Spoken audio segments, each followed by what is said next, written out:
Hi friends, welcome back to channel. ഇന്ന് നമ്മൾ കാണാൻ പോകുന്നത് ഡയറി ടു ഡെത്തിന്റെ 6ാമത്തെ എപ്പിസോഡാണ്. ഈ എപ്പിസോഡിന്റെ സ്റ്റാർട്ടിങ്ങിൽ തന്നെ കാണിക്കുന്നത് ടോങ്കള മരിക്കുന്നതിന് മുന്നേ നടന്നൊരു സിറ്റുവേഷനാണ്. ഇപ്പോൾ ജയ്യാണെങ്കിൽ അവൻ്റെ വീട്ടിൽ ഇരിക്കുന്ന ഈ സമയത്ത് ടോങ്കളേനെ കോൾ ചെയ്തിട്ട് നീ ഇപ്പോൾ എവിടെ ഗ്യാരേജിലാണോ, ഞാനും അങ്ങോട്ടേക്ക് വരട്ടെ എന്നിങ്ങനെ ചോദിച്ചിട്ടുണ്ടായിരുന്നു. അവിടെ നിന്ന് സീൻ കട്ടായിട്ട് ടോങ്കളേനെ ആ ഒരു കില്ലർ കൊല്ലുന്ന ഒരു സീൻ കാണിക്കുമ്പോഴത്തേക്കും അതേ സ്ഥലത്ത് തന്നെ ജയ് ഉള്ളതായിട്ട് നമ്മളെ കാണിക്കുന്നുണ്ട്. അതായത് ടോങ്കളേനെ കോൾ ചെയ്തപ്പോൾ വരാനായിട്ട് പറഞ്ഞിട്ടുണ്ടായിരുന്നു. അതുകൊണ്ട് തന്നെ ജയ് അവിടെ എത്തുന്ന സമയത്ത് തന്നെ ജയ്ക്ക് ആ ഒരു കില്ലിങ്ങിൻ്റെ കാഴ്ച കാണാനായി പറ്റുന്നുണ്ട്. എന്നാൽ കാണുമ്പോഴത്തേക്കും അവൻ ടോങ്കള അലറി വിളിക്കുന്നുണ്ട്, പേടിക്കുന്നുണ്ട്. പെട്ടെന്ന് ആ ഒരു കില്ലർ അവനെ ശ്രദ്ധിക്കുന്നുണ്ട്. എന്നാൽ ആ ഒരു മൊമെന്റിൽ നമുക്കൊരു കാര്യം മനസ്സിലാക്കാൻ പറ്റുന്നുണ്ട്. കില്ലറിന് ഒരു പങ്കാളിയുണ്ട്. ഇപ്പം ആ ഒരു വ്യക്തി വന്നിട്ട് ജയ്യിനെ തലക്കടിച്ചങ്ങ് വീഴ്ത്തുന്നുണ്ട്. പിന്നീട് അവിടെ നിന്ന് സീൻ കട്ടായിട്ട് കഴിഞ്ഞ എപ്പിസോഡ് എൻ്റെ അടുത്ത് തന്നെയാണ് വന്ന് നിൽക്കുന്നത്. അതായത് ജെയ്ഡിൻ്റെ ആ ഒരു ബോക്സിംഗ് മാച്ച് ഇപ്പോൾ സ്റ്റാർട്ട് ആവുന്നുണ്ട്. സ്റ്റാർട്ട് ചെയ്യുന്ന ടൈമിന് ജെയ്ഡാണെങ്കിൽ നന്നായിട്ട് ഫൈറ്റ് ചെയ്യാൻ ശ്രമിക്കുന്നുണ്ട്. എന്നാൽ മറ്റേ ആളും ഭയങ്കരമായിട്ട് സ്ട്രോങ് ആയിട്ടുള്ള ഒരു ഓപ്പണൻ്റ് ആണ്. എന്നാൽ അത് മാത്രമല്ല, ജെയ്യിനെ തോൽപ്പിക്കാൻ വേണ്ടിയിട്ട് അയാളുടെ കയ്യിൽ മനഃപൂർവ്വം കുറേ ബിയർ ബോട്ടിൽസിൻ്റെ ഗ്ലാസ് പീസസും ഒക്കെ തന്നെ അവന് കുത്താൻ കണക്കിന് കൊടുക്കുന്നുണ്ട്. അതിലൊരു പീസ് ഇയാൾ അറ്റാക്ക് ചെയ്യാൻ കണക്കിന് അവനും കിട്ടുന്നുണ്ട്. അതേ ടൈമിന് തന്നെ ഇതെല്ലാം കണ്ടുകൊണ്ട് യുവും ലിയോ അവിടെ നിൽക്കുന്നുണ്ടായിരുന്നു. അയാളെ തോൽപ്പിക്കാനായിട്ട് ഇവന് പറ്റുമെന്ന് തോന്നുന്നുണ്ടോ, അയാൾ ഭയങ്കര ഭീകരമായിട്ടാണ് തനിക്ക് തോന്നിയെന്നൊക്കെ ലീ ഇങ്ങനെ പറയുമ്പോൾ യു ആണെങ്കിൽ ഇല്ല, ജെയ്ഡിൻ്റെ കഴിയിൽ തനിക്ക് വിശ്വാസമുണ്ട്, ജെയ്ഡിന് എന്തായാലും അയാളെ തോൽപ്പിക്കാൻ പറ്റും എന്നൊക്കെ പറയുന്നുണ്ട്. ഇതേ ടൈമിന് ജെയ്ഡാണെങ്കിൽ നന്നായിട്ട് പിടിച്ചിരിക്കുന്നുണ്ടെന്ന് മനസ്സിലാകുമ്പോഴത്തേക്കും വീണ്ടും അവനെ തോൽപ്പിക്കാനായിട്ട് സൈഡിൽ നിന്ന് വേറെ ആൾക്കാർ വന്നിട്ട് ഇയാളുടെ കയ്യിൽ കത്തിയൊക്കെ കൊടുക്കുന്നുണ്ട്. ഇതിൻ്റെ ഇടയിൽ തന്നെ അവിടെ സൈഡിൽ ലീയും യു ഇങ്ങനെ നിൽക്കുന്ന കാണുമ്പോൾ ജെയ്ഡ് പെട്ടെന്ന് നിങ്ങൾ വേഗം ക്യാമ്പിനെ രക്ഷിക്കാനായിട്ട് അവൻ്റെ അടുത്തേക്ക് പോകുമെന്ന് ഉറക്കം വിളിച്ച് പറയുന്നുണ്ട്. അങ്ങനെ യു ഒക്കെ അങ്ങോട്ടേക്ക് പോകുന്നുണ്ട്. ഇതെല്ലാം തന്നെ നമ്മുടെ ക്യാമിനൊക്കെ അവിടെ കണ്ടുകൊണ്ടിരിക്കുകയാണ്. ആ ഒരു ടൈമിന് സിയോങ്ജെ പറയുന്നുണ്ട് അവന് നല്ല കഴിവുണ്ട്, എന്നാൽ ജയിക്കാൻ പറ്റും തോന്നുന്നില്ല, അവന് തീരെ എക്സ്പീരിയൻസ് ഇല്ലാന്ന്. ആ സമയം നിങ്ങൾ ഇതുപോലെ കത്തിയും സാധനങ്ങളൊക്കെ കൊടുക്കാതിരുന്നെങ്കിൽ എൻ്റെ ചെക്കൻ എപ്പോഴേ ജയിച്ചേനെന്ന് അവൻ പറയുമ്പോഴത്തേക്കും അത് പിന്നെ റൂൾസിൽ അങ്ങനെയും ചെയ്യാൻ പാടില്ലല്ലോ എന്ന് പറഞ്ഞിട്ടില്ലല്ലോ എന്നിങ്ങനെ പറയുന്നുണ്ട്. അപ്പം തന്നെ ഇവർ തമ്മിൽ സംസാരിച്ച ഡീലായാൽ പോലും മര്യാദയ്ക്ക് ഇയാൾ ചെയ്യത്തില്ല എന്നുള്ള കാര്യം ഇവന് മനസ്സിലാക്കാൻ പറ്റുന്നുണ്ട്. കറക്റ്റ് ടൈമിന് തന്നെ രണ്ടുപേരും ഒരുമിച്ച് പരസ്പരം തോക്ക് ചൂണ്ടി പിടിക്കുന്നുണ്ട്. അപ്പോൾ തന്നെ അവിടെ വെച്ചൊരു ഫൈറ്റും ഷൂട്ടിങ്ങും എല്ലാം അങ്ങ് സ്റ്റാർട്ട് ചെയ്യുന്നുണ്ട്. വീണ്ടും ജെയ്ഡിൻ്റെ ആ ഒരു ഫൈറ്റിങ്ങിൻ്റെ ഒരു സീൻ കാണിക്കുകയാണെങ്കിൽ ഇപ്പോൾ അവൻ്റെ ഓപ്പോണൻറ്റിൻ്റെ കയ്യിൽ ഒരു കത്തി ഇട്ടതുകൊണ്ട് തന്നെ ഒരു അവസരം കിട്ടുമ്പോൾ അയാൾ അത് അവൻ്റെ വയറ്റിൽ തന്നെ കുത്തുന്നുണ്ട്. ജെയ്ഡിന് നല്ല വേദനിക്കുന്നുണ്ട്. ഇത് കണ്ടുകൊണ്ടിരിക്കുന്ന ലീ ആണെങ്കിൽ ജെയ്ഡ് നീ വിട്ടു കൊടുക്കുന്ന സൈഡിൽ ഇന്നിങ്ങനെ പറയുന്നുണ്ട്. ഇതേസമയം ക്യാമ്പിനെ കാണുകയാണെങ്കിൽ ക്യാമ്പിനും സോങ്ജയുടെ ആൾക്കാരും തമ്മിലൊക്കെ ഭയങ്കര അടിയടക്കാണ്. ക്യാമ്പിനാണെങ്കിൽ ഇങ്ങനെ ഫൈറ്റ് ചെയ്ത് തടയാനായിട്ട് പറ്റത്തില്ല. അതുകൊണ്ട് തന്നെ അവൻ നന്നായിട്ട് ഷൂട്ട് ചെയ്യുന്നുണ്ട്. ആ ഒരാൾക്കാരും നന്നായിട്ട് തന്നെ ഷൂട്ട് ചെയ്യാൻ ശ്രമിക്കുന്നുണ്ട്. ആ സമയം അങ്ങോട്ട് യുവും വരുന്നുണ്ട്. അങ്ങനെ യുവനും കൂടെ ഒരുമിച്ച് ചേർന്നിട്ട് ആ ആൾക്കാരെല്ലാം ഷൂട്ട് ചെയ്യുന്നുണ്ട്. ഇതിനിടയിൽ സോങ്ജെ എങ്ങോട്ടോ ഓടി എസ്കേപ്പ് ആവുന്നുണ്ട്. വീണ്ടും ജെയ്ഡിനെ കാണിക്കുകയാണെങ്കിൽ അവൻ ആ ഒരു കുത്തി കിട്ടിയെന്ന് വക വയ്ക്കുന്നില്ല. ലീ പറഞ്ഞ ഒരു വാക്കുകൾ ഇട്ടിട്ട് പെട്ടെന്ന് തന്നെ അവൻ്റെ ഓപ്പണൻറ്റിൻ്റെ അടുത്തേക്ക് പോകുന്നുണ്ട്. അവൻ്റെ ഒരു ഇടിക്ക് ഇയാൾ വന്ന് വീഴുന്നുണ്ട്. അപ്പം തന്നെ അവൻ അവിടെ ജയിക്കുന്നുണ്ട്. എന്നാൽ ആ ഒരു കത്തി കൊണ്ട് കുത്തി കിട്ടിയതുകൊണ്ട് തന്നെ ആ ഒരു ഇതിൽ അവനും ചെന്നങ്ങ് താഴേക്ക് വീഴാണ്. അതേസമയം ആരോ പോലീസ് എന്നിങ്ങനെ ഉറക്കം വിളിക്കുന്നുണ്ട്. കാരണം നമ്മുടെ ക്യാമ്പിനെക്കാട് മുകളിൽ ഗൺ ഷൂട്ട് ചെയ്യുന്നതിൻ്റെ സൗണ്ടൊക്കെ ഇവർ കേൾക്കുന്നുണ്ട്. അങ്ങനെ അവിടെ കണ്ടുകൊണ്ടിരുന്ന എല്ലാ ആൾക്കാരും ഇറങ്ങി ഓടുന്നുണ്ട്. അപ്പോൾ തന്നെ യു ആണെങ്കിൽ ആ ഒരു റിങ്ങിലേക്ക് വന്ന് കയറിയിട്ട് ജെയ്ഡിനെ എഴുന്നേൽപ്പിക്കുന്നുണ്ട്. നീ ഓക്കെ എന്നൊക്കെ ചോദിക്കുമ്പോൾ ജെയ്ഡാണെങ്കിൽ ഞാൻ ഓക്കെയാണ്, ക്യാമ്പിന് എവിടെ ഇങ്ങനെ ചോദിക്കുന്നുണ്ട്. പെട്ടെന്ന് തന്നെ ക്യാമ്പിന് അങ്ങോട്ടേക്ക് നിന്നിട്ട് ഞാൻ ഓക്കെയാണ്, ഞാൻ ഇവിടെ തന്നെ ഉണ്ട്, നീ ഓക്കെയാണെന്നൊക്കെ ഇങ്ങനെ ചോദിക്കുന്നുണ്ട്. അതിനുശേഷം പുറത്തേക്ക് ചെന്നിരിക്കുമ്പോഴത്തേക്കും ജെയ്ഡിൻ്റെ മുറിവിൽ ജസ്റ്റ് ഒന്ന് ബാൻഡേജ് ഒട്ടിച്ചിട്ടുണ്ടായിരുന്നു. ആ സമയം ക്യാമ്പിന് അവൻ്റെ അടുത്ത് നിനക്ക് വേദനിക്കുന്നുണ്ടോ, നീ എന്തിനാണ് ശ്രദ്ധിക്കാതെ ഇങ്ങനെ കുറഞ്ഞെന്ന് കയറി കൊടുക്കുന്നതെന്ന് ചോദിക്കുമ്പോഴത്തേക്കും അത് പിന്നെ ഞാൻ ജയിച്ചിട്ടൊരുന്ന് ഞാൻ പറഞ്ഞല്ലേ, ജയിച്ചു കഴിഞ്ഞാൽ നീയാണെങ്കിൽ ഒരു ഡീല് പറഞ്ഞിട്ടുണ്ടായിരുന്നു, അത് നീ അതേപോലെ ചെയ്യണമെന്നും പറയുന്നുണ്ട്. ആ സമയം ഞാനാണെങ്കിൽ ഒരു കാര്യം പ്രോമിസ് ചെയ്ത് കഴിഞ്ഞാൽ അത് ഉറപ്പായിട്ടും ചെയ്യൂ എന്ന് തിരിച്ച് ക്യാമ്പിൻ പറയുന്നുണ്ട്. അതായത് ഒരുമിച്ച് ഒരു റൂമിൽ കിടന്ന് ഉറങ്ങാമെന്ന് പറഞ്ഞ കാര്യമാണ്. ആ ടൈമിൽ തന്നെ ജെയ്ഡിൻ്റെ അടുത്ത് ക്യാമ്പിൻ ഞാൻ ശ്രദ്ധിക്കണോ, നിൻ്റെ അടുത്ത് പ്രത്യേകം പറഞ്ഞല്ലേ, നീ എന്തിനാണ് ഇങ്ങനെ എടുത്ത് ചാടി പോകുന്നത്, ഇനി ഇങ്ങനെ എടുത്ത് ചാടാൻ നിൽക്കില്ലെന്നൊക്കെ ക്യാമ്പിൻ അവനോട് പറയുന്നുണ്ട്. എന്നാൽ എന്ത് പറയാൻ, ഇതിൻ്റെ ഇടയിലും ജെയ്ഡാണെങ്കിൽ എനിക്ക് കുഴപ്പമില്ല, ഞാൻ ഭയങ്കര സ്ട്രോങ് ആണ്, വേദനിക്കുന്നുണ്ട്, എന്നാലും ഞാൻ എടുത്ത് ചാടുന്ന ഒരാളാണ്, നിനക്കറിയുന്നുള്ള കാര്യമില്ല എന്നൊക്കെ പറഞ്ഞിട്ട് ചെറുതായിട്ട് ഫ്ലേർട്ടിങ് പോലെ തന്നെ ആളങ്ങ് സംസാരിക്കുവാണ്. അത് മാത്രമല്ല നമ്മൾ വേണ്ടി ഇപ്പം മാച്ചിങ് നിൻ്റെ കയ്യിലൊരു മുറിവുണ്ട്, എൻ്റെ ദേഹത്തും ഒരു മുറിവുണ്ടെന്ന് ഇപ്പോൾ ജെയ്ഡ് പറയുമ്പോഴത്തേക്കും ക്യാമ്പിൻ എന്നാലും നിനക്കാണ് ഏറ്റവും കൂടുതൽ മുറിവുള്ളത്, അതുകൊണ്ട് നീ കൂടുതൽ ശ്രദ്ധിക്കണമെന്നൊക്കെ ഇങ്ങനെ പറയുന്നുണ്ട്. പിന്നീട് അന്ന് നൈറ്റ് വീട്ടിൽ എത്തി കഴിയുമ്പോഴത്തേക്കും ആ ഒരു ഡീൽ പറഞ്ഞതനുസരിച്ച് ഉറങ്ങാൻ നേരമാകുമ്പോൾ ജെയ്ഡിൻ്റെ റൂമിലേക്ക് ക്യാമിൻ അവൻ്റെ പില്ലോയും സാധനങ്ങളൊക്കെ എടുത്തുകൊണ്ട് വരുന്നുണ്ട്. എന്നാൽ ട്വിസ്റ്റ് എന്താണെന്ന് വെച്ച് കഴിഞ്ഞാൽ ഇവൻ ബെഡിലേക്ക് കയറുന്നതിന് മുമ്പേ ജെയ്ഡിൻ്റെ ബ്ലാങ്കറ്റും തലേണയും എല്ലാം ഇവിടെ താഴേക്കിട്ടാണ്. എന്നിട്ട് ജെയ്ഡിൻ്റെ അടുത്ത് നീ താഴെ കിടക്കും, ഞാൻ മേളിൽ കിടക്കും, എന്തായാലും ഞാനിവിടെ താമസിക്കാൻ വന്ന ആളല്ലേ, അപ്പോൾ പിന്നെ എൻ്റെ ഇഷ്ടത്തിന് എല്ലാം ചെയ്താൽ മതി എന്നൊക്കെ ഇങ്ങനെ പറയുന്നുണ്ട്. എന്നാൽ ജെയ്ഡ് ഇതെന്ത് പരിപാടി, നമ്മുടെ ഒരുമിച്ച് ഒരു ബെഡിൽ കിടക്കുമെന്ന് പറയുമ്പോൾ ക്യാമിനാണെങ്കിൽ അതിന് ഒരു റൂമിൽ കിടക്കാമെന്നേ ഞാൻ പറഞ്ഞിട്ടുള്ളൂ, ബെഡിൽ കിടക്കാമെന്നൊന്നും ഞാൻ സമ്മതിച്ചിട്ടില്ല എന്ന് അവൻ പറയുന്നുണ്ട്. ജെയ്ഡപ്പോൾ നീ ഫുൾ ഉടായ്പാണല്ലോ ഇങ്ങനെ പറയുന്നുണ്ട്. പക്ഷേ ക്യാമ്പിനാണെങ്കിൽ കുറച്ചൊന്നും നീങ്ങിയിട്ട് നിനക്ക് വയ്യാത്തതല്ലേ, പിന്നീട് താഴെ കിടത്താം, തൽക്കാലത്തേക്ക് നീ ബെഡിൽ കിടന്നോളാനായിട്ട് പറയുന്നുണ്ട്. അങ്ങനെ ജെയ്ഡും ബെഡിലേക്ക് കയറി കിടക്കുന്ന സമയത്ത് ക്യാമ്പിനാണെങ്കിൽ എനിക്കറിയാം നിനക്ക് എൻ്റെ അടുത്ത് കുറേ കാര്യങ്ങൾ സംസാരിക്കാനായിട്ടുണ്ടെന്ന്, എന്നാൽ നിനക്കിപ്പോൾ വയ്യാതിരിക്കുകയാണ്, വെറുതെ നിൻ്റെ ശക്തി നീ ഉപയോഗിക്കാൻ നിൽക്കേണ്ട, കിടന്ന് പറയുമ്പോൾ നമുക്ക് പിന്നെ സംസാരിക്കാമെന്ന് പറയുമ്പോൾ നീ എന്നെ തലയിൽ കയറുന്നതല്ലാതെ നീ എനിക്ക് കുറേ പ്രതീക്ഷയും തരുന്നുണ്ടെന്ന് ഉദ്ദേശിച്ച് ജെയ്ഡ് പറയുന്നുണ്ട്. ക്യാമ്പിന് ആ സമയം ജെയ്ഡിന് തല വെച്ച് കിടക്കാനായിട്ട് അവൻ്റെ കൈ നീട്ടുന്നുണ്ട്. ജെയ്ഡപ്പോൾ എന്തായാലും ഈ മുറിവ് പറ്റി നന്നായി, കാരണം നീ എനിക്ക് ഇത്രയും അവസരങ്ങൾ തരുന്നുണ്ടല്ലോ എന്ന് പറഞ്ഞിട്ട് അവനെ ഹഗ് ചെയ്ത് ഇവൻ കിടന്നങ്ങ് ഉറങ്ങുകയാണ്. അടുത്ത ദിവസം രാവിലെ ജെയ്ഡാണെങ്കിൽ റെഡി ആയിട്ട് കിച്ചണിലേക്ക് വരുമ്പോഴത്തേക്കും ക്യാമിന് ഒട്ടിച്ച് വെച്ച ഒരു ബാഡ്ജും സംഭവമൊക്കെ തന്നെ അവൻ കാണുന്നുണ്ട്. എന്നിട്ട് അവനാണെങ്കിൽ ഇങ്ങനെ വന്ന് നിൽക്കുന്ന സമയത്ത് ക്യാമിനും അങ്ങോട്ടേക്ക് വരാണ്. ആ സമയം ജെയ്ഡാണെങ്കിൽ ജെയ്യിനെ കണ്ടില്ലല്ലോ, ഇന്നലെ രാത്രി അവൻ തിരിച്ച് വീട്ടിലേക്ക് എത്തിയില്ലെന്ന് ഇങ്ങനെ ചോദിക്കുമ്പോൾ എന്തോ താനും കണ്ടില്ല എന്ന് അവൻ പറയുന്നുണ്ട്. ആ സമയം ജെയ്ഡാണെങ്കിൽ ജെയ്യിനെ കോൾ ചെയ്യുന്നുണ്ട്, എന്നാൽ കോൾ അറ്റൻഡ് ചെയ്യുന്നില്ല. ക്യാമിനപ്പോൾ എന്ത് പറ്റി അവൻ കോൾ എടുക്കുന്നില്ല എന്നിങ്ങനെ ചോദിച്ചിരിക്കുമ്പോഴത്തേക്കും ക്യാമിന് ഒരു അൺനോൺ നമ്പറിൽ നിന്ന് കോൾ വരുന്നുണ്ട്. കോൾ അറ്റൻഡ് ചെയ്യുമ്പോൾ അത് ടാൻഗുനായിരുന്നു. ടാൻഗുനാണെങ്കിൽ വിളിച്ചിട്ടൊരു കാര്യം പറയുന്നുണ്ട്. അങ്ങനെ കോൾ കട്ട് ചെയ്യുമ്പോഴത്തേക്കും ടോങ്ക്ളം മരിച്ചു, അതേ സീനിൽ തന്നെ ജെയ്യും ഉണ്ടെന്ന് പറയാണ്. അങ്ങനെ ഇവർ രണ്ടുപേരും നേരെ ആ ഒരു ഗ്യാരേജിലേക്ക് പോകുന്നുണ്ട്. അവിടെ ആ ഒരു കാറിൻ്റെ ഇടയിൽ ടോങ്ക്ലയാണെങ്കിൽ ഇങ്ങനെ ബ്ലഡൊക്കെ ഒലിച്ച് മരിച്ച് കിടക്കുന്ന കാണുന്നുണ്ട്. അത് മാത്രമല്ല ഇവരവിടെ എത്തുമ്പോൾ തന്നെയാണ് ബോധമില്ലാതെ കിടന്നിരുന്ന ജെയ്യിനെ ഹോസ്പിറ്റലിലേക്ക് കൊണ്ടുപോകുന്നതും അവർ കാണുന്നത്. ജെയ്യുടെ അപ്പോൾ എന്ത് പറ്റിയെന്നൊക്കെ ചോദിക്കുമ്പോഴത്തേക്കും അത് പിന്നെ അവനാണെങ്കിൽ ബോധം ഉണ്ടായിരുന്നില്ല, തലയ്ക്കെന്തോ അടി പറ്റിയിട്ടുണ്ടെന്നൊക്കെ പറഞ്ഞിട്ട് പെട്ടെന്ന് തന്നെ ഹോസ്പിറ്റലിലേക്ക് കൊണ്ടുപോകുന്നുണ്ട്. ആ സമയം തന്നെ ഗ്യാരേജിൻ്റെ ഓണറും പറയുന്നുണ്ട്, ഞാനിവിടെ രാവിലെ വന്നിട്ട് ഗ്യാരേജ് ഓപ്പൺ ചെയ്തപ്പോഴത്തേക്കും ടോങ്ക്ളം മരിച്ചു കിടക്കുമായിരുന്നു, മറ്റേ പയ്യൻ ബോധമില്ലാതെ അടുത്ത് കിടക്കുമായിരുന്നു എന്ന്. ആ സമയം ക്യാമിൻ മറ്റൊരു കാര്യം നോട്ടീസ് ചെയ്യുന്നുണ്ട്. കഴിഞ്ഞ ദിവസം ക്യാമിനാണെങ്കിൽ ഇവിടെ ടോങ്ക്ലേനെ ചോദ്യം ചെയ്യാനായിട്ട് ജെയ്ഡുമായിട്ട് ഇങ്ങോട്ടേക്ക് വന്ന സമയത്ത് അവിടെ ഒരു വെള്ള കാർ കിടക്കുന്നത് ക്യാമിന് പ്രത്യേകം നോട്ടീസ് ചെയ്തത് നമ്മൾ കഴിഞ്ഞ എപ്പിസോഡിൽ കണ്ടൊരു കാര്യമാണ്. ഇപ്പോൾ ആ ഒരു കാർ അവിടെ ഇല്ല എന്നുള്ള കാര്യം അവന് മനസ്സിലാക്കാൻ പറ്റുന്നുണ്ട്. അപ്പോൾ ജെയ്ഡാണെങ്കിൽ എന്താ നോക്കുന്നതെന്ന് ചോദിക്കുമ്പോൾ ഇതുപോലെ അവിടെയാണെങ്കിൽ ഒരു വണ്ടി കിടപ്പുണ്ടായിരുന്നു, പക്ഷേ അതിപ്പോൾ ഇവിടെ ഇല്ല, എനിക്കത് എന്തോ ഡൗട്ടായിട്ട് തോന്നുന്നുള്ള രീതിയിൽ അവൻ പറയുന്നുണ്ട്. ആ സമയം ടാങ്കുൻ അങ്ങോട്ടേക്ക് വന്നിട്ട് അവരുടെ അടുത്ത് സംസാരിക്കുന്നുണ്ട്. ജെയ്ക്കാണെങ്കിൽ വലിയ പ്രശ്നമില്ല, തലക്ക് എന്തൊരു അടി പറ്റിയിട്ടുണ്ട്, അങ്ങനെയാണ് അവൻ്റെ ബോധം പോയത്. ഹോസ്പിറ്റലിൽ കൊണ്ടുപോയിട്ട് ഒരു MRI സ്കാനൊക്കെ എടുക്കുമ്പോൾ എന്താണ് സംഭവം നമുക്ക് മനസ്സിലാക്കാൻ പറ്റുമെന്ന് പറയുന്നുണ്ട്. ആ സമയം തന്നെ എന്തെങ്കിലും ഫൈൻഡിങ്സ് ഇവിടെ നിന്ന് കിട്ടുമോ എന്നിങ്ങനെ ചോദിക്കുമ്പോഴത്തേക്കും അത് പിന്നെ ടോങ്ക്ലയാണെങ്കിൽ അവൻ്റെ കാലിൽ അടി പറ്റിയിട്ടുണ്ട്. എനിക്ക് തോന്നുന്നു അവർ എസ്കേപ്പ് ആകാതിരിക്കാനായിട്ട് ഒരു കില്ലർ ആദ്യം തന്നെ അവൻ്റെ കാലിൽ അടിച്ചാണെന്ന് തോന്നുന്നു. അത് നല്ല പരിക്കായിട്ടുണ്ട്. അതിനുശേഷമാണ് അവനെ കൊന്നിരിക്കുന്നത്. ആ ഒരു വണ്ടി അവൻ്റെ മുകളിലേക്ക് വീണപ്പോൾ അവൻ മരിച്ചു എന്നുള്ള കാര്യം പറയുന്നുണ്ട്. ടോങ്ക്ലയുടെ ബോഡിയുടെ അടുത്ത് കില്ലറാണെങ്കിൽ പോകുന്നതിന് മുന്നേ തന്നെ ട്രൂത്ത് ഓർ ഡെയറിൽ ട്രൂത്തിൻ്റെ ലെറ്ററും ഇട്ടിട്ടാണ് പോയത്. പക്ഷേ ഇവർക്ക് ഓൾറെഡി ടോങ്ക്ലയ്ക്ക് കിട്ടിയ ഒറിജിനൽ ട്രൂത്തും ഡെയറും ലെറ്റർ കിട്ടിയതാണ്. ഇപ്പം കില്ലർ ഇങ്ങനെ ഒരു ലെറ്റർ ഇട്ടിട്ടുണ്ടെങ്കിൽ മിക്കവാറും അത് നമ്മളെ പ്രൊവോക്ക് ചെയ്യാനോ അല്ലെങ്കിൽ നമ്മളെ ഡൈവേർട്ട് ചെയ്യാനോ ആയിരിക്കും ഒരു സംസാരം വരുന്നുണ്ട്. അത് മാത്രമല്ല ജെയ്ഡാണെങ്കിൽ മറ്റൊരു കാര്യം കൂടെ ടാങ്കുനോട് സംസാരിക്കുന്നുണ്ട്. അതായത് ടാങ്കുൻ വീട്ടിൽ നിൽക്കുന്ന സമയത്ത് ക്യാമിനെ കോൾ ചെയ്തല്ലോ, ക്യാമിൻ്റെ ഫോൺ നമ്പർ ഇത്രയും ദിവസം ചോദിച്ചിട്ടും കൊടുത്തിട്ടുണ്ടായിരുന്നില്ല. പക്ഷേ ഇപ്പോൾ ടാങ്കുൻ ക്യാമിനെ കോൾ ചെയ്തപ്പോൾ നിനക്ക് എങ്ങനെയാണ് നമ്പർ കിട്ടിയെന്ന് ജെയ്ഡ് ചോദിക്കുന്നുണ്ട്. ആ സമയം അതിന് ഇൻവെസ്റ്റിഗേഷൻ ടീമിൽ നിന്ന് വാങ്ങിച്ചാണെന്ന് പറയുമ്പോൾ ഒരാളെ പെർമിഷൻ ഇല്ലാതെ അയാളുടെ ഫോൺ നമ്പർ എങ്ങനെ വാങ്ങും ജെയ്ഡ് ചോദിക്കുന്നുണ്ട്. ആ സമയം ക്യാമിൻ അത് സീരിയസ് ആയിട്ട് എടുക്കത്തില്ലെന്നും ഒരു പ്രൊഫഷണൽ എന്നുള്ള രീതിയിൽ എടുക്കത്തുള്ളൂ എന്നും തനിക്ക് വിശ്വാസം ഉണ്ടെന്ന് വെച്ച് ടാങ്കുൻ പറയുന്നുണ്ട്. അതിനുശേഷം പിന്നീട് ജെയ്ഡും ക്യാമിനും ഹോസ്പിറ്റലിൽ നിൽക്കുകയാണ്. ഇപ്പോൾ ജെയ്ക്കാണെങ്കിൽ ബോധം വന്നിട്ടില്ല. ആ സമയം ജെയ്ഡാണെങ്കിൽ ജെയ്യുടെ സിറ്റുവേഷൻ കണ്ടിങ്ങനെ വിഷമിച്ചിരിക്കുമ്പോഴത്തേക്കും ക്യാമിൻ അവനെ സമാധാനിപ്പിക്കുന്നുണ്ട്. ആ ഒരു ടൈമിലാണ് ജെയ്ക്ക് ബോധം വരുന്നത്. ബോധം വന്നുകൊണ്ടേ തന്നെ ചേട്ടാന്ന് വിളിച്ചുകൊണ്ട് ഐ എം സോറി അവൻ മരിച്ചു എന്ന് പറഞ്ഞിട്ടിരുന്ന് കരയുന്നുണ്ട്. ആ സമയം നിനക്ക് എന്തെങ്കിലും ഓർക്കാൻ പറ്റുന്നുണ്ടോ ചോദിച്ചപ്പോൾ ഇല്ല എനിക്കൊന്നും ഓർമ്മയില്ലെന്ന് പറഞ്ഞിട്ട് അവൻ കരയാണ്. ക്യാമിനപ്പോൾ എനിക്കറിയാം നീ അത് ഓർക്കാൻ ആഗ്രഹിക്കുന്നില്ല എന്ന്, പക്ഷേ ഒരേ ഒരു തവണ നീ ഒന്ന് ആലോചിച്ച് നോക്ക്, എന്തെങ്കിലും ശബ്ദമോ എന്തെങ്കിലും ഒരു സംഭവം ഓർക്കാൻ പറ്റുമോ ഒന്ന് ആലോചിച്ച് നോക്കാനായിട്ട് പറയുന്നുണ്ട്. ആ സമയം എനിക്കൊന്നും ഓർമ്മ വരുന്നില്ല, ഞാനവിടെ എത്തുമ്പോൾ തന്നെ ടോങ്ക്ലയാണെങ്കിൽ മരിച്ചു കിടക്കുമായിരുന്നു. അത് മാത്രമല്ല പെട്ടെന്ന് ആരും വന്നിട്ട് തലയ്ക്ക് അടിച്ചു എന്നും പറയുന്നുണ്ട്. അത് കേൾക്കുമ്പോഴത്തേക്കും ഇവർക്കൊരു സംശയം, രണ്ടാമത് മറ്റൊരു കില്ലറും കൂടെ ഉണ്ടോ എന്ന്. ജെയ് ഒരു കാര്യം ഉറപ്പിച്ച് പറയുന്നുണ്ട്, തന്നെ അടിച്ച ആൾ ഒരാണാണെന്ന്. പുറത്തേക്ക് ഇറങ്ങുമ്പോൾ അതിനെക്കുറിച്ച് അവർ സംസാരിക്കുന്നുണ്ട്. ക്യാമിൻ പറയുന്നുണ്ട് ജെയ് പറഞ്ഞതുപോലെ ശരിക്കും അവനെ മറ്റൊരാൾ വന്ന് അടിച്ചിട്ടിട്ടുണ്ടെങ്കിൽ ഉറപ്പായിട്ടും വേറൊരു കില്ലറും കൂടെ ഉണ്ടെന്ന്. ആ ടൈമിന് ഒരുപക്ഷെ അവൻ കള്ളം പറയുന്നതാണെങ്കിലും മറ്റൊരു കില്ലർ അങ്ങനെ ഇല്ലെങ്കിലോ എന്നിങ്ങനെ ജെയ്ഡ് പറയുമ്പോൾ നീ നിൻ്റെ അന്യനെ തന്നെ സംശയിക്കുവാണോ എന്ന് ക്യാമിൻ ചോദിക്കുന്നുണ്ട്. ജെയ്ഡപ്പോൾ സംശയിക്കുന്നതിൽ തെറ്റൊന്നുമില്ലല്ലോ, ആ ഒരു സീനിൽ ആകെ ഉണ്ടായിരുന്നത് അവൻ മാത്രമാണ്, ഒരുപക്ഷെ അവൻ തന്നെയാണ് കില്ലറെങ്കിലും നമുക്ക് അവൻ പറയുന്നത് വിശ്വസിക്കാനേ പറ്റത്തില്ലല്ലോ എന്ന് പറയുമ്പോഴത്തേക്കും ക്യാമിനാണെങ്കിൽ ഞാൻ നിൻ്റെ അനിയനെ താഴ്ത്തി കാണുകയോ ഒന്നും ചെയ്യുന്നതല്ല, എന്നാലും ഞാൻ പറയാം നിൻ്റെ അനിയനെ കണ്ടിട്ട് ഒരാളെ കൊല്ലാൻ പറ്റുമെന്നൊന്നും എനിക്ക് തോന്നുന്നില്ല എന്നിങ്ങനെ പറയുമ്പോഴത്തേക്കും ജെയ്ഡാണെങ്കിൽ എന്ന് വെച്ചിട്ട് അവനങ്ങ് വിശ്വസിക്കാനൊന്നും പറ്റത്തില്ല, ആര് വേണം കില്ലറാവാൻ ചാൻസ് ഉണ്ട്, അതുകൊണ്ട് തന്നെ എനിക്ക് അവനെയും തീരെ വിശ്വാസമില്ല എന്ന് അവൻ പറയുന്നുണ്ട്. ആ ഒരു സമയം ക്യാമിനാണെങ്കിൽ എന്തായാലും നീ ഇപ്പോൾ അവനൊന്ന് കൂട്ടിരിക്കും, അവനിപ്പോൾ വല്ലാണ്ടായി ഇരിക്കുകയല്ലേ, ഞാനാണെങ്കിൽ ഇൻവെസ്റ്റിഗേഷൻ ടീമിനോട് സംസാരിച്ച് കേസിൻ്റെ കാര്യം ഞാൻ നോക്കിക്കോളാം, ഇപ്പം നീ അവനൊന്ന് കൂട്ടു കൊടുക്കാനായിട്ട് ആവശ്യപ്പെടുന്നുണ്ട്.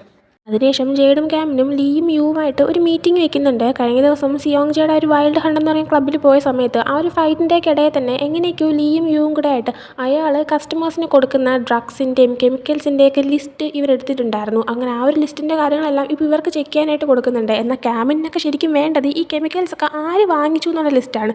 ആ സമയം കസ്റ്റമർ ലിസ്റ്റ് ഞങ്ങൾക്ക് എടുക്കാനായിട്ട് പറ്റിയില്ല, അതിനെക്കുറിച്ചൊക്കെ അറിയണമെങ്കിൽ കൂടുതൽ അന്വേഷിക്കേണ്ടി വരുമെന്നും അവർ പറയുന്നുണ്ട്. ആ ഒരു ടൈമിന് ക്യാമിൻ ഓക്കെ എന്ന് പറഞ്ഞിട്ട് ആ ഒരു ലിസ്റ്റിൻ്റെ കാര്യം ചെക്ക് ചെയ്യാനായിട്ട് ജെയ്ഡിനെ ഏൽപ്പിച്ച് വിടുന്നുണ്ട്. അങ്ങനെ ജെയ്ഡ് പുറത്തേക്ക് പോകുന്ന സമയം ക്യാമിൻ യുവിൻ്റെ അടുത്ത് നിങ്ങൾ തമ്മിൽ ക്ലോസ് ആണോ, നിങ്ങൾ തമ്മിൽ എന്തെങ്കിലും ഉണ്ടോ എന്നുള്ള രീതിയിൽ ചോദിക്കാനേ വരുന്നുണ്ട്. കാര്യം മനസ്സിലാകുമ്പോൾ യു ആണെങ്കിൽ ഞങ്ങൾ ഡേറ്റിംഗ് ആണെന്നല്ലേ, അല്ലല്ല ഞാനും ജെയ്ഡും ലീയും തമ്മിൽ നല്ല ഫ്രണ്ട്സാണ്, ഞങ്ങൾ മുന്നേ ഒരുമിച്ചുണ്ടായിരുന്നവരാണെന്ന് പറയുമ്പോൾ ഇപ്പോൾ എന്ത് പറ്റി അവൻ ഇൻവെസ്റ്റിഗേഷൻ യൂണിറ്റിൽ ഇല്ലാത്തത് എന്നിങ്ങനെ ക്യാമിൻ ചോദിക്കുന്നുണ്ട്. അതിനെക്കുറിച്ച് ജെയ്ഡ് നിനക്ക് പറഞ്ഞു തന്നിട്ടില്ലേ എന്ന് ക്യാമിനോട് ചോദിച്ചിട്ട് ക്യാമിനോട് ഒരു കാര്യം പറഞ്ഞു കൊടുക്കുന്നുണ്ട്. ജെയ്ഡും ഇവരുടെ കൂടെ തന്നെ സ്പെഷ്യൽ ഇൻവെസ്റ്റിഗേഷൻ യൂണിറ്റിൽ ജോയിൻ ചെയ്യാനായിട്ട് ട്രെയിനിങ് പീരീഡിലായിരുന്നു, പക്ഷേ താൻ കാരണം അവൻ ഡിസ്മിസ് ഡിസ്മിസ്ഡ് ആയി എന്ന് യു പറയുന്നുണ്ട്. ആ ടൈമിൽ തന്നെ ആ ഒരു സംഭവം എന്താണെന്ന് നമ്മളെ കാണിക്കുന്നുണ്ട്. സത്യം പറഞ്ഞാൽ സ്പെഷ്യൽ ഇൻവെസ്റ്റിഗേഷൻ യൂണിറ്റിൽ വർക്ക് ചെയ്യുമ്പോൾ അവർക്ക് ഒരുപാട് ടാസ്കും കാര്യങ്ങളൊക്കെ ചെയ്യാറുണ്ട്. അപ്പോൾ നന്നായിട്ട് തന്നെ മുന്നോട്ട് പോയിക്കൊണ്ടിരിക്കുമായിരുന്നു. എന്നാൽ ഒരു ടാസ്കിൽ ജെയ്ഡാണെങ്കിൽ യുവിനെ ഹെൽപ്പ് ചെയ്യുകയാണ്. അതായത് ടൈം കഴിഞ്ഞിട്ടും യു ആണെങ്കിൽ സ്വിമ്മിംഗ് പൂളിൻ്റെ അടിയിൽ നിന്ന് പുറത്തേക്ക് വരുന്നുണ്ട്. സോ യുവിന് എന്തെങ്കിലും പറ്റിക്കാണോ, ശ്വാസം കിട്ടാതെ അവനെങ്ങാനും വെള്ളത്തിനടിയിൽ പൊക്കാണൊക്കെ ടെൻഷനായിട്ട് പെട്ടെന്ന് തന്നെ ഇവൻ വെള്ളത്തിനടിയിലോട്ട് പോയിട്ട്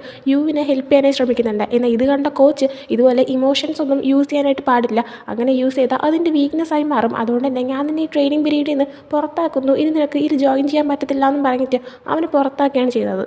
യു ആ ഒരു ഇൻസിഡൻറ്റ് എക്സ്പ്ലെയിൻ ചെയ്ത് കഴിയുമ്പോൾ തന്നെ പറയുന്നുണ്ട്, പക്ഷേ അത് ജെയ്ഡിൻ്റെ ഒരു വീക്ക്നെസ് ആയിട്ടുള്ള സ്ട്രെങ്ത് ആയിട്ടാണ് എനിക്ക് തോന്നുന്നത്. കാരണം ഇമോഷൻസ് ഷോ ചെയ്യുന്നതാണ് നല്ലത്. കാരണം നമുക്കാണെങ്കിൽ ഒരാൾ കൂടെ ഉണ്ടാകുമല്ലോ. നമ്മളാണെങ്കിൽ എല്ലാം കഷ്ടപ്പെട്ട് ചെയ്തിട്ട് തിരിച്ചു വരുമ്പോൾ നമ്മുടെ അടുത്ത് നമുക്ക് വേണ്ടി കാത്തിരിക്കുന്ന ഒരാളില്ലെങ്കിൽ പിന്നെ നമ്മൾ എന്തിനാണ് ഇതൊക്കെ ചെയ്യുന്നതെന്നുള്ള രീതിയിലാണ് ചോദിക്കുന്നുണ്ട് ക്യാമിന്. അപ്പോൾ അത് ശരിയാണ്, നമുക്കൊരാൾ കൂടെ വേണമെന്നുള്ളൊരു തോന്നൽ വരുന്നുണ്ട്. അങ്ങനെ സംസാരമൊക്കെ കഴിയുമ്പോൾ ശരിയെന്നാൽ ഞങ്ങൾ പോവാണ്.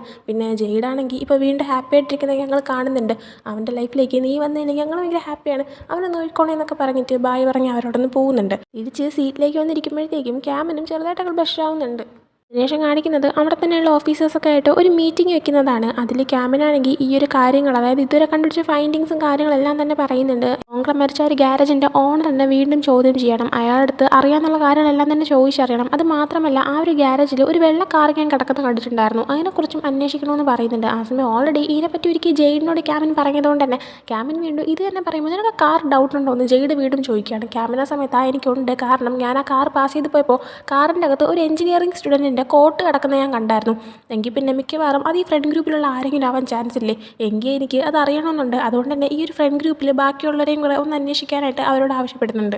അതിനുശേഷം ക്യാമിനാണെങ്കിൽ ടാങ്കുനെ മീറ്റ് ചെയ്യാനായിട്ട് ഫോറൻസിക് ഡിപ്പാർട്ട്മെൻറ്റിൽ പോകുന്നുണ്ട്. അവിടെ ചെല്ലുമ്പോൾ തന്നെ ക്യാമിനാണെങ്കിൽ ഓക്കെ എന്തൊക്കെയാണ് ഫൈൻഡിങ്സ് എന്ന് ചോദിക്കുമ്പോൾ ടാങ്കുനാണെങ്കിൽ വന്നുണ്ടെങ്കിൽ തന്നെ വർക്കിൻ്റെ കാര്യമാണ്, ഞാനാണെങ്കിൽ ഇവിടെ വിശന്ന് വലങ്ങിയിരിക്കുകയാണ്, നമുക്ക് എന്തെങ്കിലും കഴിച്ചുകൊണ്ട് സംസാരിച്ചാൽ പോലെ, കണ്ടുപിടിച്ച കാര്യങ്ങളെല്ലാം ഞാൻ അപ്പോൾ പറയാമെന്ന് ആവശ്യപ്പെടുമ്പോഴത്തേക്ക് ക്യാമിന് അത് വലിയ താല്പര്യമില്ല. അവൻ പക്ഷേ റെസ്പോണ്ട് ചെയ്യുന്നില്ല. ആ സമയം അവൻ്റെ മുഖം കാണുമ്പോൾ തന്നെ കാര്യം മനസ്സിലാവുന്നുണ്ട്, നിനക്ക് താല്പര്യമില്ലല്ലേ എന്നിങ്ങനെ ചോദിക്കുമ്പോൾ ക്യാമിനാണെങ്കിൽ അത് പിന്നെ എബ്രോഡായിരുന്നപ്പോൾ കേസ് ഇങ്ങനെ നോക്കുന്ന സമയത്തായാലും എനിക്ക് ഈ ഫോറൻസിക് ഡിപ്പാർട്ട്മെൻറ്റ് അങ്ങനെ കയറേണ്ട സിറ്റുവേഷൻ വന്നിട്ടില്ല, അതുകൊണ്ട് തന്നെ എനിക്ക് ഇവിടുത്തെ കാര്യം അത്ര ഓക്കെ ആയിട്ടുള്ളതൊന്നും അല്ല എന്നിങ്ങനെ പറയുമ്പോൾ ശരി ശരി കുഴപ്പമില്ല എന്ന് പറഞ്ഞിട്ട് അവിടെ വെച്ച് തന്നെ എന്തൊക്കെയാണോ ടോങ്ക്ലയുടെ ബോഡിയിൽ കണ്ടെത്തിയ ഫൈൻഡിങ്സ് അതൊക്കെ പറയുന്നുണ്ട്. ടോങ്ക്ലയുടെ ബോഡിയിൽ നിന്ന് കെറ്റാമിൻ കിട്ടിയ കാര്യവും പറയുന്നുണ്ട്. ആ ടൈമിന് നമുക്കിപ്പോൾ മരിച്ചുപോയ 4 പേരിൽ 3 പേരെ ബോഡിയിൽ നിന്ന് കെറ്റാമിൻ കിട്ടിക്കഴിഞ്ഞു, പക്ഷേ ആദ്യം മരിച്ച ഫായുടെ ബോഡിയിൽ അങ്ങനെയൊന്നും ഉണ്ടായിട്ട് നമുക്ക് അറിയാനായിട്ട് പറ്റിയില്ല, അതും കൂടെ ഒന്ന് അന്വേഷിച്ച് പറയാമോ, അല്ലെങ്കിൽ ഓൾറെഡി അന്വേഷിച്ചോ എന്നിങ്ങനെ ചോദിക്കുമ്പോഴത്തേക്കും ടാങ്കുൻ പറയുന്നുണ്ട് ഇല്ല, ഫായുടെ ആ ഒരു പോസ്റ്റ്മോർട്ടം കാര്യങ്ങളൊക്കെ നോക്കിയത് പുത്തൊന്നും പറഞ്ഞിട്ടില്ല മറ്റേ ഡോക്ടറല്ലേ, അതുകൊണ്ട് തന്നെ എനിക്ക് അതിൻ്റെ ഡീറ്റെയിൽസ് ഒന്നും കൂടുതൽ അറിയത്തില്ല, പിന്നെ അത് മാത്രമല്ല ആ ഡീറ്റെയിൽസ് ഒന്നും എനിക്കും ഇതിനായിട്ട് ആരും അറിയിച്ചു തന്നിട്ടില്ല എന്നിങ്ങനെ പറയുമ്പോഴത്തേക്കും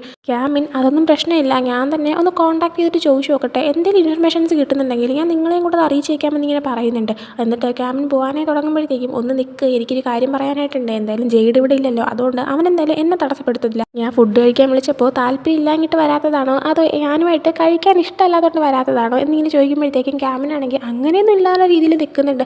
ആ സമയം നിനക്ക് വേറെ ആരെങ്കിലും സെറ്റായോ, അതുകൊണ്ടാണോ ഇനി എൻ്റെ കൂടെ വരാതിരിക്കുന്നതെന്ന് ഇങ്ങനെ ചോദിക്കുമ്പോൾ ക്യാമിൻ ചെറുതായിട്ടൊക്കെ ഒന്ന് ബ്ലഷ് ആവുന്നുണ്ട്. എന്നാൽ ആളങ്ങനെ മറുപടിയൊന്നും പറയുന്നില്ല. എന്നാൽ അതിൽ നിന്ന് തന്നെ കാര്യം മനസ്സിലായിട്ട് സത്യം പറഞ്ഞാൽ ജെയ്ഡാണെങ്കിൽ ആരെയും കുറിച്ച് ഇത്രയും കെയറിങ് കാണിക്കുന്നത് ഞാനിതുവരെ കണ്ടിട്ടില്ല, കണ്ടിട്ട് നിങ്ങളുടെ ഒരു ഡേറ്റിംഗ് സ്റ്റാർട്ട് ചെയ്തതാണ് തോന്നുന്നത്, എങ്ങനെയായാലും ഇനിയിപ്പോൾ എൻ്റെ ചാൻസ് പോയല്ലോ, സാരമില്ല കുഴപ്പമില്ല, ഞാനാണെങ്കിൽ നിൻ്റെ ബോയ് ഫ്രണ്ട് ആവാനുള്ള ഒരു കാൻഡിഡേറ്റ് എന്നുള്ള ലിസ്റ്റിൽ നിന്ന് അങ്ങ് പുറത്തേക്ക് വരാണ്, പക്ഷേ എന്തെങ്കിലും റീസൺ കൊണ്ട് രണ്ടിനും ബ്രേക്കപ്പ് ആണെങ്കിൽ എന്നെ വിളിക്കാനായിട്ട് മറക്കല്ലേ എന്നിങ്ങനെ പറയുന്നുണ്ട്.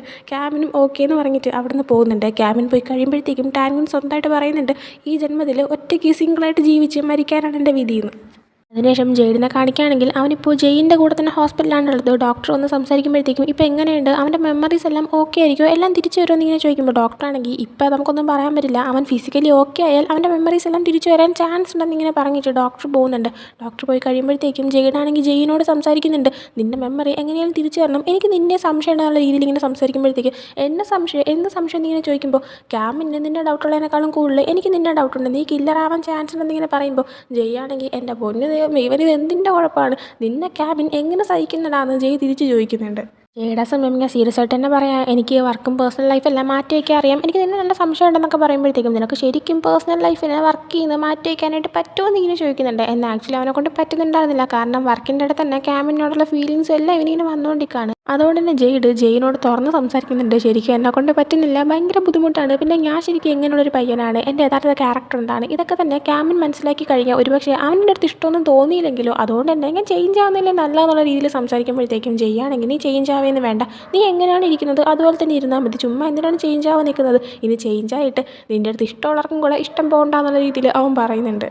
അതിനുശേഷം ക്യാമിനെ കാണിക്കുമ്പോൾ നൈറ്റ് അവനിങ്ങനെ സ്റ്റേഷനിൽ നിൽക്കുന്ന സമയത്ത് ഫായുടെ ഓട്ടോപ്സി റിപ്പോർട്ടെല്ലാം തന്നെ റെഡിയാക്കിയിട്ടുള്ള പുത്തെന്നും പറഞ്ഞിട്ടുള്ള ആ ഒരു ഡോക്ടറിനെ കോൾ ചെയ്തിട്ട് ഞാൻ ക്യാമിനാണ് ആ ഒരു ഫായുടെ കേസ് ഹാൻഡിൽ ചെയ്യുന്നത്, അവളുടെ ഓട്ടോപ്സി റിപ്പോർട്ട് റെഡിയാക്കുന്ന സമയത്ത് അവളുടെ ബോഡിയിൽ നിന്ന് കെറ്റാമിൻ വല്ലതും കണ്ടെത്തിയായിരുന്നു, കാരണം അവൾ ഫ്രണ്ട്സ് എല്ലാം മരിച്ചപ്പോൾ അവരുടെ ബോഡിയിൽ നിന്ന് കെറ്റാമിൻ കിട്ടിയിട്ടുണ്ടായിരുന്നു എന്നിങ്ങനെ പറയുന്നുണ്ട്. അങ്ങനെ ആ ഒരു ഡോക്ടറാണെങ്കിൽ ഓട്ടോപ്സി റിപ്പോർട്ട് ഇങ്ങനെ എടുത്ത് നോക്കിയിട്ട് ഇല്ല അങ്ങനെയൊന്നും കിട്ടിയിട്ടില്ല എന്ന് പറയുന്നുണ്ട്. ആ സമയം ഓക്കെ ഫായുടെ ബോഡി ഒന്നുകൂടെ ചെക്ക് ചെയ്യാൻ പറ്റുമായിരിക്കുമോ, അത് അവളുടെ ബോഡി ഓൾറെഡി ഫാമിലിക്ക് വിട്ടുകൊടുത്തോ എന്നിങ്ങനെ ചോദിക്കുമ്പോഴത്തേക്കും നമുക്ക് ഇപ്പോൾ ഒന്നും ചെയ്യാനായിട്ട് പറ്റത്തില്ല, കേസ് ഒന്ന് കഴിയുന്നവരെ വെയിറ്റ് ചെയ്യേണ്ടി വരും, പിന്നെ അവളുടെ ഫാമിലിക്കാർ ഓൾറെഡി അവൾ മരണാനന്തര ചടങ്ങുകളെല്ലാം ചെയ്തു കഴിഞ്ഞു, പിന്നെ ഇത്രയും ദിവസമായില്ലേ മരിച്ചിട്ട്, സോ ഇനിയിപ്പോൾ ബോഡിയിൽ നിന്ന് എന്തെങ്കിലും കണ്ടെത്താനുള്ള ചാൻസും കുറവാണെന്ന് പറയുന്നുണ്ട്. ആ ടൈമിന് ക്യാമിൻ എനിക്ക് മനസ്സിലാവുന്നുണ്ട്, എന്നാലും നിങ്ങൾക്ക് എന്തെങ്കിലും ഒന്ന് ചെയ്യാൻ പറ്റുവാണെങ്കിൽ ചെയ്യാനായി പറയുന്നുണ്ട്. എന്നിട്ട് അവൻ കോൾ കട്ട് ചെയ്യാണ്. വർഷം കഴിഞ്ഞ് ക്യാമിൻ എൻ്റെ ഓഫീസിൽ നിൽക്കുന്ന സമയത്ത് പുറത്ത് നന്നായിട്ട് മഴ പെയ്യുന്നുണ്ടായിരുന്നു. ആ ഒരു മഴയത്ത് തന്നെ ബൈക്ക് ഓടിച്ച് വന്നതുകൊണ്ട് ജെയ്ഡ് കയറി വരുമ്പോൾ നനകി കുളിച്ച് കോഴീനെ പോലെ ഇരുന്ന് ഇരിക്കുന്നുണ്ടായിരുന്നു. കാണുമ്പോൾ തന്നെ ക്യാമിനാണെങ്കിൽ ഇതെന്താ നീന്താൻ വല്ലതും പോയെന്ന് ഇങ്ങനെ ചോദിക്കുമ്പോഴത്തേക്കോ പിന്നെ ഭയങ്കര നീന്തൽ, പുറത്ത് ഭയങ്കര മഴയാണെന്ന് അവൻ പറയുന്നുണ്ട്. ജെയ്ഡ് എന്നിട്ട് ക്യാമിൻ്റെ മുന്നിൽ വെച്ച് തന്നെ അവൻ ഇട്ടേക്കുന്ന ഒരു ബനിയനൊക്കെ റിമൂവ് ചെയ്യുന്നുണ്ട്. പിന്നെ ഡേർട്ടി മൈൻഡ് അടിക്കുന്നുണ്ട് തന്നെ. അപ്പം തന്നെ ക്യാമിനാണെങ്കിൽ നീ എന്താണ് ചെയ്യാൻ പോകുന്നത് എന്നിങ്ങനെ ചോദിക്കുമ്പോഴത്തേക്കും നീ എന്താ വിചാരിച്ചത്, ഞാൻ കുളിക്കാൻ പോവാണെന്ന് പറയുന്നുണ്ട്. എന്നിട്ട് അവൻ്റെ ടവൽ എടുത്ത് കൊടുക്കാൻ ആവശ്യപ്പെടുന്നുണ്ട്. അങ്ങനെ ക്യാമിനാണെങ്കിൽ എടുത്ത് കൊടുക്കുന്ന സമയത്ത് എൻ്റെ കൂടെ പോയിരുന്നോ കുളിക്കാൻ എന്നുള്ള രീതിയിൽ ജെയ്ഡ് ചോദിക്കുന്നുണ്ട്. ക്യാമിൻ വേണമെങ്കിൽ പോയിട്ട് വേണമെന്ന് പറഞ്ഞിട്ട് അവനെ പറഞ്ഞു വിടുന്നുണ്ട്. എന്നിട്ട് ക്യാമിനാണെങ്കിൽ ജെയ്ഡ് ഒന്ന് കുളിച്ചിട്ട് വരുന്നേ നോക്കിയിട്ട് ഇങ്ങനെ വെയിറ്റ് ചെയ്തിരിക്കുന്നുണ്ട്. സത്യം പറഞ്ഞ ആ സീൻ കണ്ടപ്പോൾ എനിക്ക് ഓർമ്മ വന്നത് ഈ നമ്മൾ സിനിമയിലൊക്കെ കാണുമ്പോഴത്തേക്കും ഈ ഫസ്റ്റ് നൈറ്റിൽ വൈഫാണെങ്കിൽ പാരം കൊണ്ട് കയറി വരാനായിട്ട് ചില ഹീറോസൊക്കെ ഇങ്ങനെ വെയിറ്റ് ചെയ്ത് നിൽക്കുമല്ലോ, ആ വൈബാണ്. അറിയത്തില്ല എന്താ ഇങ്ങനെ തോന്നിയെന്നൊക്കെ, ഡേർട്ടി മൈൻഡ് അടിച്ചതായിരിക്കും. എന്തായാലും അവനിപ്പോൾ ഇങ്ങനെ വെയിറ്റ് ചെയ്തിരിക്കുന്ന സമയത്ത് തന്നെ ജെയ്ഡ് കുളിച്ചിട്ട് വരുന്നുണ്ട്. വരുമ്പോൾ തന്നെ ക്യാമിനാണെങ്കിൽ നീയാണെങ്കിൽ എൻ്റെ ടീഷർട്ടിൽ ഇട്ടേക്കുന്നത് നിനക്ക് ചേരുന്നില്ല, ഊരി മാറ്റി ഒരുമാതിരി ഉണ്ടെന്ന് പറയുമ്പോൾ ഇല്ലല്ല ഇതിൽ നിൻ്റെ സ്മെല്ലുണ്ട് നല്ല രസമുണ്ട് മിന്നെന്നിങ്ങനെ വിളിക്കുകയാണ്. അപ്പോൾ ക്യാമിനെ ഇപ്പോൾ ഷോർട്ട് ഫോം ഇട്ടിങ്ങനെ വിളിക്കുന്നത് കേൾക്കുമ്പോഴത്തേക്കും ക്യാമിനാണെങ്കിൽ എന്നെ ഇൻസ്പെക്ടർ എന്ന് വേണം വിളിക്കാനെന്ന് അവനോട് തിരിച്ചു പറയുന്നുണ്ട്. എന്നാൽ ജെയ്ഡ് ഇല്ല വർക്ക് ടൈം കഴിഞ്ഞു ഞാനതുകൊണ്ട് നിന്നെ മിന്നെന്നേ വിളിക്കുള്ളൂ എന്ന് പറഞ്ഞിട്ട് വീണ്ടും അത് തന്നെ അങ്ങ് വിളിക്കുന്നുണ്ട്. ആ സമയം ക്യാമിൻ എന്തേലും വിളി എന്നുള്ള രീതിയിൽ ഇരുന്നിട്ട് അവൻ്റെ അടുത്തേക്ക് വന്നിരിക്കാനായിട്ട് ആവശ്യപ്പെടുന്നുണ്ട്. വന്നിരിക്കുമ്പോഴത്തേക്കും ക്യാമിനാണെങ്കിൽ അവൻ്റെ അടുത്ത് അവൻ്റെ ഷർട്ട് റിമൂവ് ചെയ്യാനായിട്ട് ആവശ്യപ്പെടുന്നുണ്ട്. ജെയ്ഡ് ആ ടൈമിന് എന്തിന് എന്നുള്ള രീതിയിലൊരു ചോദ്യം ചോദിക്കുന്നുണ്ട്. ആ ടൈമിന് മരുന്ന് വയ്ക്കാനാണെന്ന് പറയുമ്പോഴത്തേക്കും ഓ അതായിരുന്നു എന്നുള്ള രീതിയിൽ പറഞ്ഞിട്ട് അവനാണെങ്കിൽ റിമൂവ് ചെയ്യാതെ തന്നെ ഇരിക്കുന്നുണ്ട്. ക്യാമിനപ്പോൾ അവൻ്റെ മുറിവിലിട്ട് ചെറിയൊരു കുത്തു കൊടുക്കുന്നുണ്ട്. അങ്ങനെ വേദനിക്കുമ്പോഴത്തേക്കും അവനങ്ങ് റിമൂവ് ചെയ്യുന്നുണ്ട്. അങ്ങനെ ക്യാമിനപ്പോൾ തന്നെ അവൻ ഒട്ടിച്ച ബാൻഡേജൊക്കെ മാറ്റിയിട്ട് പുതിയ ബാൻഡേജ് ഒട്ടിച്ച് കൊടുക്കുന്നുണ്ട്. എന്നാൽ ചെയ്ത് തുടങ്ങുന്നതിന് മുന്നേ തന്നെ ജെയ്ഡാണെങ്കിൽ പതുക്കെ ചെയ്യണമെന്നിങ്ങനെ എടുത്ത് പറഞ്ഞിട്ടുണ്ടായിരുന്നു. എന്നാൽ ചെയ്ത് കഴിയുമ്പോഴായപ്പോലും ജെയ്ഡിന് വേദനിക്കുന്നതുകൊണ്ട് തന്നെ എനിക്ക് വേദനിക്കുന്നു, ഷർട്ട് തിരിച്ചിടാൻ ഉള്ള ശക്തി എനിക്കില്ല, അതുകൊണ്ട് നീ എനിക്ക് ഇട്ട് തരാനായിട്ട് പറഞ്ഞിട്ട് പിന്നെയും ഫ്ലേട്ടിംഗ് ആണ്. അങ്ങനെ മടുത്തിട്ട് ക്യാമിനാണെങ്കിൽ തിരിച്ച് ഫ്ലേട്ട് തന്നെ തുടങ്ങുന്നുണ്ട്. അതൊരു ഒന്നൊന്നര ഫ്ലേട്ടിംഗ് ആണ്, ലൈക്ക് കിസ് ചെയ്യുന്ന പോലെയൊക്കെ അടുത്തോട്ട് പോയിട്ട് അതൊക്കെ അവൻ്റെ ബോഡിയിലൊക്കെ ഇങ്ങനെ ടച്ച് ചെയ്യുന്നുണ്ട്. ടച്ച് ചെയ്ത് വേറെ എന്തെങ്കിലും ആവുന്നുള്ള സിറ്റുവേഷൻ ആകുമ്പോഴത്തേക്കും ആദ്യമായിട്ടും കൂടെ ക്യാമിൻ്റെ അടുത്ത് നിന്ന് ഇങ്ങനെ റെസ്പോൺസ് കിട്ടുമ്പോഴത്തേക്കും എന്തോ കൺട്രോൾ ചെയ്യാൻ പറ്റാണ്ട് ജെയ്ഡാണെങ്കിൽ ഞാൻ പോയി ഇൻസ്റ്റൻറ്റ് നൂഡിൽസ് കഴിക്കാനായിട്ട് ഉണ്ടായിക്കൊണ്ട് വരാമെന്ന് പറഞ്ഞിട്ട് പതുക്കെ അവ എഴുന്നേറ്റ് അവിടെ നിന്ന് എസ്കേപ്പ് ആവുന്നുണ്ട്. അതിനുശേഷം കാണിക്കുന്നത് ആ ഒരു ഗ്യാരേജിൽ വെച്ചിട്ട് എപ്പോഴും ക്യാമിൻ നോട്ടീസ് ചെയ്ത ഒരു വെള്ള കാർ ഇപ്പോൾ ഏതൊരു ബിൽഡിങ്ങിൻ്റെ മുന്നിലേക്ക് വന്ന് നിൽക്കുന്നതാണ്. ആ ഒരു വണ്ടിയിൽ നിന്ന് പുറത്തിറങ്ങുന്ന ആരാന്ന് വെച്ച് കഴിഞ്ഞാൽ മറ്റേ ആരുമല്ല ഇവരെ കൂടെ തന്നെ ഫ്രണ്ടായിട്ടുള്ള ഒരു ടൈം എന്ന് പറയുന്ന പയ്യനാണ്. എന്നാൽ അവൻ വന്നേക്കുന്നത് ആ ഒരു കില്ലറിനെ മീറ്റ് ചെയ്യാൻ എന്തോ ആണ്. ആ ഒരു കില്ലർ പറഞ്ഞിട്ട് എന്തോ ഒരു കാര്യം അവൻ ചെയ്തിട്ടുണ്ട്. അതുകൊണ്ട് തന്നെ വരുമ്പോൾ തന്നെ ഞാൻ നിങ്ങൾ പറഞ്ഞൊക്കെ ചെയ്തില്ലേ, നിങ്ങൾ എവിടെയാണ് പുറത്തേക്ക് വാന്നിങ്ങനെ പറഞ്ഞിട്ട് അവൻ ഉറക്കെ വിളിക്കുന്നുണ്ട്. അവനങ്ങനെ ചുറ്റും നോക്കിയിരിക്കുന്ന സമയം ആ ഒരു കില്ലറാണെന്ന് തോന്നുന്നു അവൻ്റെ പുറകിലേക്ക് വന്ന് നിൽക്കുന്നുണ്ട്. അവൻ തിരിഞ്ഞു നോക്കി ആ ഒരാളുടെ മുഖം കാണുമ്പോഴത്തേക്കും അവനാണെങ്കിൽ ചെറുതായിട്ടൊന്ന് ഷോക്ക് ആവുന്നുണ്ട്. അവിടെ നിന്ന് സീൻ കട്ട് ചെയ്തിട്ട് വീണ്ടും ജെയ്ഡിനെയും ക്യാമിനെയും തന്നെ കാണിക്കുകയാണെങ്കിൽ ഇപ്പോൾ അവർ രണ്ടുപേരും ഒരുമിച്ചിരുന്ന് ആ ഒരു നൂഡിൽസൊക്കെ ഇങ്ങനെ കഴിച്ചുകൊണ്ടിരിക്കുകയാണ്. ക്യാമിൻ ആ സമയം പറയുന്നുണ്ട് പെട്ടെന്ന് മഴ മാറിയിരുന്നെങ്കിൽ വീട്ടിലേക്ക് പോകുമായിരുന്നു, അവിടെ കിടന്ന് സമാധാനത്തിൽ ഉറങ്ങാമായിരുന്നു എന്ന്. അത് കേൾക്കുമ്പോഴത്തേക്കും ജെയ്ഡാണെങ്കിൽ നീ എൻ്റെ വീട് ഇപ്പം നിൻ്റെ വീടായിട്ട് കണക്കാക്കുന്നതിൽ ഞാൻ ഭയങ്കര ഹാപ്പിയാണെന്ന് പറയുമ്പോഴത്തേക്കും അത് പിന്നെ ഹോട്ടലിൽ കിടന്നുറങ്ങുന്നതിനേക്കാളും നിൻ്റെ വീട്ടിൽ കിടന്നുറങ്ങിയ സത്യം പറഞ്ഞാൽ നല്ല കംഫർട്ടബിൾ ആണെന്ന് ഇങ്ങനെ പറയുന്നുണ്ട് ജെയ്ഡ് ആ ടൈമിന്. പക്ഷേ മഴ മാറുമെന്ന് തോന്നുന്നില്ല. പിന്നെ മഴ ചെറുതായിട്ട് കുറയുമ്പോൾ തന്നെ ഇറങ്ങാനൊന്നും എന്നെ കൊണ്ടുപോയാൽ ഭയങ്കര ട്രാഫിക് ആയിരിക്കും, കുറേ നേരം അതിൽ പെട്ട് കിടക്കേണ്ടി വരുമെന്ന് പറയുന്നുണ്ട്. അത് കേൾക്കുമ്പോഴത്തേക്കും ക്യാമിൻ പതുക്കെ എഴുന്നേറ്റൊന്ന് പുറത്തേക്ക് നോക്കുന്നുണ്ട്. ശരിയാണ് നല്ല ട്രാഫിക്കാണെന്നുള്ളത് അവന് മനസ്സിലാവുന്നുണ്ട്. ആ സമയം എങ്കിൽ പിന്നെ ഇന്ന് ഇവിടെ സ്റ്റേ ചെയ്യാം, അതാകുമ്പോൾ എനിക്കിരുന്ന് വർക്കും ചെയ്യാമല്ലോ എന്ന് പറയുമ്പോൾ ആന്നും പറ്റത്തില്ല, നീ ഫുൾ ടൈം വർക്കിംഗ് ആണ്, നീ റെസ്റ്റ് എടുക്കണമെന്ന് പറഞ്ഞിട്ട് ഇവൻ പെട്ടെന്ന് തന്നെ എഴുന്നേറ്റ് പോയിട്ട് ഇവർക്ക് കിടക്കാനായിട്ട് അവിടെ ഓൾറെഡി ഉള്ള കുറച്ച് മെത്തേ സംഭവങ്ങളൊക്കെ എടുത്തുകൊണ്ട് വരുന്നുണ്ട്. ആ ടൈമിൽ ഫുൾ സെറ്റപ്പാണല്ലോ എന്നൊക്കെ ഇങ്ങനെ ക്യാമിൻ പറയുന്നുണ്ട്. ജെയ്ഡങ്ങനെ എല്ലാം സെറ്റ് ചെയ്ത് കഴിഞ്ഞിട്ട് കിടക്കുമ്പോഴത്തേക്കും ക്യാമിൻ്റെ അടുത്ത് വന്ന് കിടന്ന് ഉറങ്ങാൻ നോക്ക്, എന്നാലും നാളെ രാവിലെ എഴുന്നേറ്റിട്ട് നിനക്ക് ഇഷ്ടമുള്ളത് പോലെ നിൻ്റെ വർക്കും ചെയ്തുകൊണ്ടിരിക്കാൻ പറ്റത്തുള്ളൂ എന്ന് പറയുന്നുണ്ട്. അങ്ങനെ ക്യാമിൻ കിടന്ന് കഴിയുമ്പോഴത്തേക്കും നിനക്കിങ്ങനെ കിടന്ന് കഴിക്കാൻ പ്രശ്നം ഉണ്ടാകത്തില്ലേ, മുറിവ് വേദനിക്കുന്നില്ലേ എന്നിങ്ങനെ ചോദിക്കുമ്പോഴത്തേക്കും ജെയ്ഡാണെങ്കിൽ ഇല്ല പലതരം പൊസിഷനില്ലേ കിടക്കാനായിട്ട് എന്നെ കൊണ്ട് പറ്റുമെന്ന് പറയുമ്പോൾ വൃത്തിയോട് പറയുന്നതോടാണ് ഇവൻ തിരിച്ച് ചോദിക്കുന്നുണ്ട്. ജയ്ഡ് ആ സമയം ക്യാമിൻ്റെ അടുത്ത് ഇന്ന് നീ ഫോറൻസിക് ഡിപ്പാർട്ട്മെൻറ്റിൽ ഒറ്റയ്ക്കല്ലേ പോയത്, ആ സമയം ടാൻഗുൻ നീയുമായിട്ട് ഫ്ലേർട്ട് ചെയ്തായിരുന്നോ എന്നിങ്ങനെ ചോദിക്കുന്നുണ്ട്. ക്യാമിൻ അപ്പോൾ ചെയ്തായിരുന്നു, പക്ഷേ ഞാനവനടുത്ത് ഡയറക്റ്റായിട്ട് കാര്യം പറഞ്ഞു, അപ്പം തന്നെ അവൻ ബാക്കൗട്ട് ചെയ്തു, എന്നാൽ നീ മാത്രമാണ് ബാക്കൗട്ട് ചെയ്യാതെ ഇപ്പോഴും എൻ്റെ പുറകെ വരുന്നതെന്ന് ഇങ്ങനെ പറയുന്നുണ്ട്. ജയ്ഡ് അപ്പോൾ അത് പിന്നെ ഞാൻ പതുക്കെ നിൻ്റെ മനസ്സിലേക്ക് കയറാൻ നോക്കാം, ഞാനിങ്ങനെ പതുക്കെ പതുക്കെ വന്നിട്ട് നിൻ്റെ മനസ്സിൻ്റെ വാതിലൊന്ന് തട്ടും, എന്നിട്ട് ഞാൻ നിൻ്റെ മനസ്സിലേക്ക് കയറുമെന്ന് പറയുന്നുണ്ട്. എന്നാൽ ക്യാമിനാണെങ്കിൽ വന്ന് തട്ടിക്കോ, പക്ഷേ ഞാൻ ഓൾറെഡി അതിൻ്റെ താക്കോല് വലിച്ചിറങ്ങി കളഞ്ഞു, അതുകൊണ്ട് നിനക്ക് കയറാനായിട്ട് പറ്റത്തില്ല എന്നിങ്ങനെ പറയുന്നുണ്ട്. എന്നിട്ട് ജയ്ഡിനോട് ഇനി നീ സ്പെഷ്യൽ ഇൻവെസ്റ്റിഗേഷൻ യൂണിറ്റിലോട്ട് കയറാനായിട്ട് പോകുന്നുണ്ടോ, എന്താണ് അതിൻ്റെ കാര്യമൊക്കെ ഇങ്ങനെ ചോദിക്കുമ്പോഴത്തേക്കും അതിനെക്കുറിച്ച് നീ എങ്ങനെ അറിയൂ, യു ആണ് നിനക്ക് പറഞ്ഞു തന്നേന്ന് ഇങ്ങനെ ചോദിക്കുന്നുണ്ട്. ആ ടൈമിന് ക്യാമിൻ അതേന്നുള്ള രീതിയിൽ നിൽക്കുമ്പോൾ ജയ്ഡാണെങ്കിൽ ഞാനതൊക്കെ വിട്ടു കളഞ്ഞു, ഇനി ഞാൻ അതിലോട്ട് പോകുന്നില്ല, ഇപ്പം എൻ്റെ ശ്രദ്ധ മൊത്തം എൻ്റെ മുന്നിൽ ഇരിക്കുന്ന നിന്നിലാണെന്ന് പറയുന്നുണ്ട്. അത് മാത്രമല്ല, നമ്മൾ ആ ഒരു വൈൽഡ് ഹണ്ടിൽ പോയ സമയത്ത് ഞാനാണെങ്കിൽ നിന്നെക്കുറിച്ച് ഓർത്ത് വല്ലാണ്ട് ടെൻഷനായി. ആ സമയത്താണ് ശരിക്കും ഞാൻ എന്തുമാത്രം ഒബ്വിയസ് ആയിട്ടാണ് പെരുമാറുന്നത്, എനിക്ക് ഇതിന് എന്തുമാത്രം ഇഷ്ടമാണെന്നുള്ള കാര്യങ്ങൾ തുറന്ന് കാണിക്കുന്നുണ്ടെന്ന് ഞാൻ തന്നെ മനസ്സിലാക്കിയെന്നുള്ള രീതിയിൽ അവ സംസാരിക്കുന്നുണ്ട്. ക്യാമിനപ്പോൾ അത്രയ്ക്കൊക്കെ ഉണ്ടായിരുന്നോ എന്ന് ഇങ്ങനെ ചോദിക്കുമ്പോഴത്തേക്കും പിന്നല്ലാണ്ട് ഞാൻ നിന്നെക്കുറിച്ച് വല്ലാണ്ട് ടെൻഷനായിപ്പോയി, നിനക്ക് എന്നെക്കുറിച്ച് ഓർത്ത് എന്താ തോന്നുന്നതെന്ന് ഇങ്ങനെ ചോദിക്കുന്നുണ്ട്. ക്യാമിനപ്പോൾ ഞാനും നിന്നെക്കുറിച്ച് ഓർത്ത് മാത്രമാണ് ടെൻഷനാവുന്നതെന്ന് ഇങ്ങനെ പറയുന്നുണ്ട്. ജയ്ഡ് ആ സമയം അപ്പോൾ നമ്മളിപ്പോൾ വെറും സബോർഡിനേറ്റും ബോസും മാത്രമാണോ അത് അതുക്കും മേലെയാണെന്ന് ഇങ്ങനെ ചോദിക്കുമ്പോൾ ക്യാമിൻ അവനെ ഫേസ് ചെയ്ത് കിടന്നിട്ട് കുറച്ച് നാളായിട്ട് നമ്മൾ ബോസും സബോർഡിനേറ്റും റിലേഷൻഷിപ്പിനെക്കാളും മേലെയായിട്ടുള്ള റിലേഷനിൽ തന്നെയാണ് ഉള്ളത്, പക്ഷേ അത് മനസ്സിലാക്കാത്തത് നീ മാത്രമാണെന്ന് ഇവൻ തിരിച്ചു പറയുന്നുണ്ട്. അത് കേൾക്കുന്നതും ജയ്ഡിനാണെങ്കിൽ ഭയങ്കരമായിട്ടങ്ങ് സന്തോഷമാവുന്നുണ്ട്, അവനിങ്ങനെ എൻജോയ് ചെയ്തിങ്ങനെ വരുന്നതും പെട്ടെന്ന് ക്യാമിനാണെങ്കിൽ ഇവനങ്ങ് കിസ് ചെയ്യാണ്. പിന്നെ എല്ലാം പെട്ടെന്നായിരുന്നു, വേറെ ഒന്നും നോക്കുന്നില്ല, രണ്ടുപേരും കിസ് ചെയ്യുന്നുണ്ട്, ഡ്രസ്സൊക്കെ റിമൂവ് ചെയ്തിട്ട് അങ്ങ് ഇൻറ്റിമേറ്റ് ആവാണ്. അതിനുശേഷം നമ്മളെ നേരത്തെ കണ്ടൊരു സീനിൻ്റെ കണ്ടിന്യൂഷൻ സീൻ നമ്മളെ കാണിക്കുന്നുണ്ട്. നേരത്തെ ടോങ്ക്ലയുടെ ബോഡി നോക്കാനായിട്ട് പോയപ്പോൾ അവിടെ കില്ലർ ഇവരെ പ്രൊവോക്ക് ചെയ്യാനായിട്ട് വീണ്ടും ഒരു ട്രൂത്തിൻ്റെ ഫേക്ക് ലെറ്റർ ഇട്ടേക്കുന്നത് നമ്മൾ കണ്ടതാണ്. ആ ഒരു കാര്യം കണ്ടതിന് ശേഷം ഇവർ രണ്ടുപേരും, അതായത് ജയ്ഡും ക്യാമിനും മാറി എന്ന് സംസാരിക്കുന്നുണ്ട്. ആ ടൈമിന് ഇതേപോലെ ക്യാമിൻ പറയുന്നുണ്ട്, ഒരു ദിവസം നിനക്കും എനിക്ക് ആ ഒരു ലെറ്റർ വന്നാൽ എന്ത് ചെയ്യുമെന്ന്. ജയ്ഡ് അപ്പോൾ എങ്കിൽ ഞാൻ തന്നെ നിന്നെ സ്വയം പ്രൊട്ടക്ട് ചെയ്യുമെന്ന് ഇങ്ങനെ പറയുമ്പോഴത്തേക്കും അതൊന്നും വേണ്ട, നമുക്കാണെങ്കിൽ കില്ലറിനെ കണ്ടുപിടിക്കുന്നതിൻ്റെ കാര്യം നോക്കാം, ഒരു ദിവസം ഇങ്ങനെയൊക്കെ സംഭവിച്ചാലും നമുക്കാണെങ്കിൽ നമ്മുടെ ശ്രദ്ധ മാറ്റാനായിട്ട് പറ്റത്തില്ല എന്നുള്ള രീതിയിലാവും പറയുന്നുണ്ട്. ജയ്ഡ് ആ സമയം നീ നിന്നെ തന്നെ പ്രൊട്ടക്ട് ചെയ്തോ, പക്ഷേ നിന്നെ ഞാനും പ്രൊട്ടക്ട് ചെയ്യുമെന്ന് പറഞ്ഞിട്ട് ക്യാമിന് ചെറുതായിട്ടൊരു കിസ് കൊടുക്കുന്നുണ്ട്. അതും കാണിച്ചുകൊണ്ടാണ് ഈ ഒരു എപ്പിസോഡ് ഇവിടെ എൻഡ് ആവുന്നത്. സോ ഈ ഒരു എപ്പിസോഡ് നിങ്ങൾക്ക് ഇഷ്ടപ്പെട്ടിട്ടുണ്ടെങ്കിൽ ലൈക്ക് ചെയ്യുക, ഷെയർ, സബ്സ്ക്രൈബ് ചെയ്യുക. പുതിയ വീഡിയോ ഇട്ട് വരുന്നത് വരെ ബൈ.